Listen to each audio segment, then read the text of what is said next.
Et j'aimerais te dire, mon frère, ma sœur, que quand il y a de l'adversité dans ta vie, c'est pas par hasard. C'est pas pour te détruire que Dieu te laisse par moments dans des temps d'épreuve, des temps de difficulté. C'est parce que derrière, eh bien, il y a la gloire de Dieu qui va se manifester. Plus l'opposition est grande, plus la gloire de Dieu est jaillissante. Dieu, en fait, eh bien, permet des épreuves dans ta vie qui sont fortes, qui sont dures, qui sont de plus en plus dures même parfois, qui sont longues, qui sont usantes. Et tu te dis, mais jamais je vais m'en sortir. C'est peut-être ce que tu es en train de dire aujourd'hui, mais Dieu veut te rassurer aujourd'hui et te dire, hé, si je permets ça dans ta vie, c'est parce que je te donne toujours le moyen d'en sortir. Mais c'est surtout que je vais montrer à tous ma gloire à travers ta situation. Bien bonjour à tous et à toutes, content de vous retrouver en cette semaine, que Dieu vous bénisse. Exode chapitre 9, versets 15 à 16. Si j'avais étendu ma main et que je t'eusse frappé par la mortalité, toi et ton peuple, tu aurais disparu de la terre.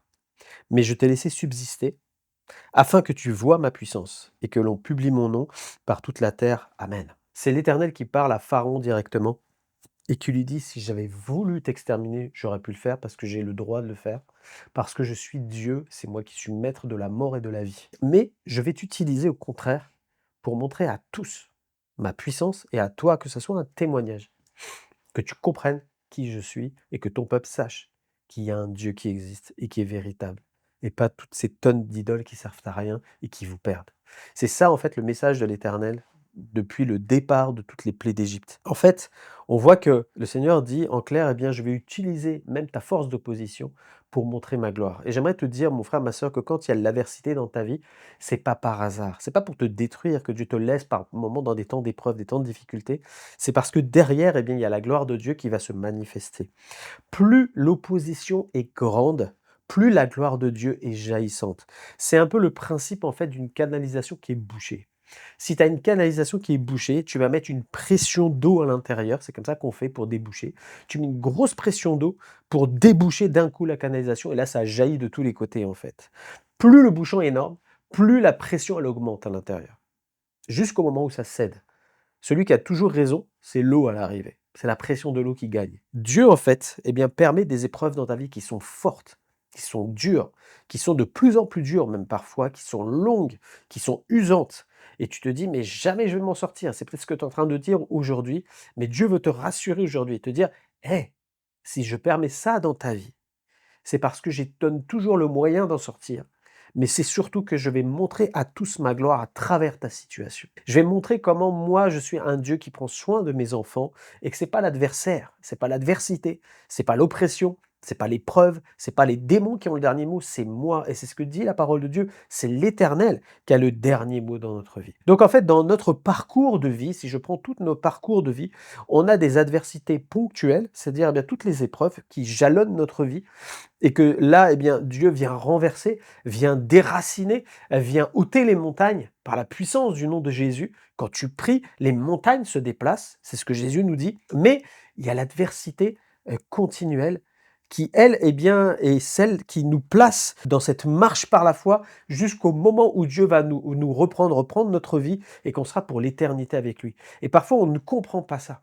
Parfois, on croit que, eh bien, oui, on vit des épreuves là au quotidien, et puis qu'en fait, eh bien, tout ça, ça mène à rien. Non, non, tout ça, c'est un programme de Dieu. Et tout ça, eh bien, le Seigneur l'a établi avant même ta naissance et avant tout ce qu'on peut créer sur cette terre. Dieu est Dieu, il est celui qui conçoit toutes choses. Et donc, en fait, quand il va utiliser Pharaon, il sait très bien où il va, le Seigneur. C'est pas un Dieu qui est perdu dans nos épreuves. C'est un Dieu qui contrôle toutes choses, qui contrôle le temps, qui contrôle les épreuves, qui contrôle la force de l'épreuve. C'est lui qui gère toutes choses. Il sait ce qu'il fait. Et quand on regarde l'histoire d'Israël, comment ils ont été délivrés du pays d'Égypte, mais c'est glorieux en fait. Et personne n'aurait pu imaginer un plan pareil pour sortir son peuple. Et Dieu est en train aujourd'hui de t'encourager, à toi qui passes par le temps d'épreuve, mais surtout que tu fixes tes regards sur l'avenir aussi, à te dire oui, peut-être je souffre pour un temps sur cette terre, j'ai plein d'épreuves, j'ai plein de choses qui jalonnent ma vie, mais moi je sais une chose, c'est que de toute manière, j'ai cette assurance que même, eh bien, un jour je serai dans la présence de Dieu et que plus rien ne peut m'arrêter aujourd'hui. Et que c'est pas les épreuves qui vont m'arrêter, c'est pas ça qui va me séparer de Dieu, mais qu'à l'arrivée, j'ai une assurance profonde que moi je suis un plus que vainqueur par celui qui m'a aimé, et que le résultat de tout cela, j'aurai une vie abondante pour toujours. Romains chapitre 5, versets 1 à 5, étant donc justifiés par la foi, nous avons la paix avec Dieu par notre Seigneur Jésus-Christ, à qui nous devons d'avoir eu par la foi accès à cette grâce dans laquelle nous demeurons fermes et nous nous glorifions dans l'espérance de la gloire de Dieu. Bien plus, nous nous glorifions même des afflictions, sachant que l'affliction produit la persévérance, la victoire dans l'épreuve, et cette victoire, l'espérance.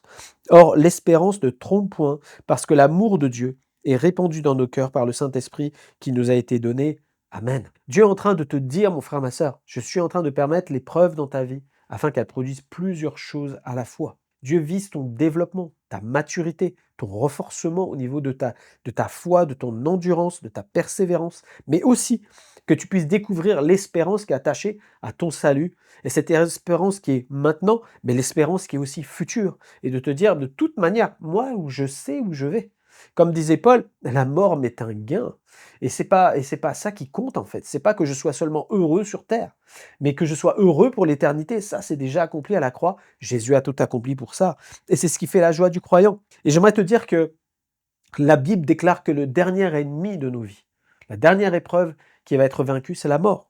1 Corinthiens 15, 26, le dernier ennemi qui sera détruit, c'est la mort. Gloire à Dieu. Ça veut dire que, en fait, eh bien, tu es assuré de ton salut. Ton nom est inscrit dans le livre de vie et rien ni personne ne pourra enlever ça. J'aimerais juste partager un témoignage d'une sœur que je connaissais quand j'étais enfant. Et cette femme-là, à l'origine, c'était une voyante, une grande voyante, parce que même les chefs d'État venaient la voir. Et cette femme-là, en fait, elle s'est convertie. Elle a donné sa vie à Christ. Et cette femme-là, elle a eu vraiment une vie resplendissante avec le Seigneur. Elle a été baptisée du Saint-Esprit, elle s'est attachée à Dieu, elle a marché avec Dieu. Et puis un jour, elle a été atteinte d'un cancer. Et puis ce cancer-là est en train de ravager son corps. Et je me souviendrai toute ma vie comment Dieu l'a utilisée pour montrer sa gloire. Pas en la guérissant, alors que tout le monde priait pour sa guérison, mais il l'a utilisée pour qu'elle puisse témoigner dans différents hôpitaux où c'était des hôpitaux de fin de vie. Et un en particulier, un hôpital qu'on connaît tous, l'hôpital de Villejuif, où là, normalement, quand on rentre dans ce service-là, au bout de 10 jours, on est mort quasiment. Donc en fait, eh bien, quand elle est arrivée là, eh bien, elle est arrivée dans sa chambre, mais elle était resplendissante de la gloire de Dieu, de la paix de Dieu, de la présence du Saint-Esprit. Et les médecins venaient même dans sa chambre pour être réconfortés, encouragés, parce qu'ils étaient perdus dans leur service au milieu de tous ceux qui étaient cancéreux en fin de vie, en fait. Ils étaient tellement confrontés à la mort qu'eux-mêmes étaient en dépression. Et en fait, elle parlait d'espérance, elle parlait de la foi, elle parlait du salut, elle parlait de la joie dans le Seigneur, et elle transmettait la paix. Elle allait voir ceux qui étaient malades comme elle, et puis elle était là, elle donnait eh bien cette joie, cette paix et ce réconfort dans la vie de tous ceux qui étaient là. Elle est même passée dans le Parisien, dans le journal, elle a été prise en photo, et ça je m'en souviendrai encore. Et il disait, cette femme-là resplendit. Et donc elle s'attendait à ce que sa vie se termine là au bout de 10 jours. Au bout de 10 jours, le Seigneur l'a fait ressortir de là. Les médecins ne comprenaient rien, ils disaient, c'est pas possible. Elle est restée encore quelques mois comme ça, vivante, et par la grâce de Dieu, elle continue à témoigner, et le Saint-Esprit l'utilisait jusqu'au moment où Dieu l'a repris, parce que c'était le temps de Dieu. Moi, je ne crois pas que c'est le cancer qui a arrêté sa vie. Moi, je crois que c'est Dieu qui a permis, eh bien, que ça soit le temps pour elle, qu'elle retrouve la paix de son Père. Il y a des moments, il faut savoir l'accepter et dire Dieu est souverain en toutes choses. Oui, il guérit, ça c'est vrai, et il faut le croire, mais je crois que par moments, il y a des plans spécifiques dans la vie de certains que Dieu utilise pour glorifier son nom, comme là il le fait avec Israël et l'Égypte. Et j'aimerais vraiment t'encourager, mon frère, ma sœur, avant de prier et te dire Romains 8, 18, j'estime que les souffrances du temps présent ne sauraient être comparées à la gloire à venir qui sera révélée pour nous. Amen. Oui, peut-être tu es dans les difficultés, mais je crois que Dieu va étendre sa main sur ta vie. Mais j'aimerais aujourd'hui que tes yeux se fixent aussi sur ce qui a été accompli à la croix pour toi. Ton assurance de dire, mais moi je suis que de passage sur terre, moi je sais où je vais, ma demeure elle est là-haut, elle n'est pas ici. Moi je suis un pèlerin, mais la gloire à venir, ça n'a rien à voir avec ce que je vis maintenant, ça c'est ma consolation. Alors que Dieu te bénisse et t'encourage et que tu sois relevé aujourd'hui. Seigneur, merci pour ta parole, merci pour le tout accompli de la croix, merci parce que tu nous as sauvés parfaitement, nous t'appartenons, Seigneur, et nous avons cette assurance qu'un jour nous serons avec toi. Père, je prie de bénir, de fortifier, d'encourager ceux et celles qui passent par l'adversité. Moi, je crois, Seigneur, que tu vas encore te glorifier dans des situations impossibles, Seigneur, de la vue des hommes, mais je crois que tout est possible à celui qui croit. Alors, Père, je prie que tu puisses intervenir dans ceux qui peut-être passent par la maladie, par une adversité, Seigneur mon Dieu, que personne ne peut comprendre, que toi seul. Seigneur mon Dieu, merci de déplacer les montagnes. Seigneur mon Dieu, merci de fortifier ceux et celles qui marchent avec toi. Merci Seigneur aussi que les yeux de chacun d'entre nous, Seigneur, soient levés et toujours fixés, Seigneur notre Dieu, sur le fait que toi, tu nous as sauvés. Et c'est là ce qui fait notre joie et notre force. Merci Seigneur pour le tout accompli et ce qui est préparé pour nous. Gloire à toi Jésus. Merci notre Père. Amen. Que Dieu vous bénisse. On se retrouve demain.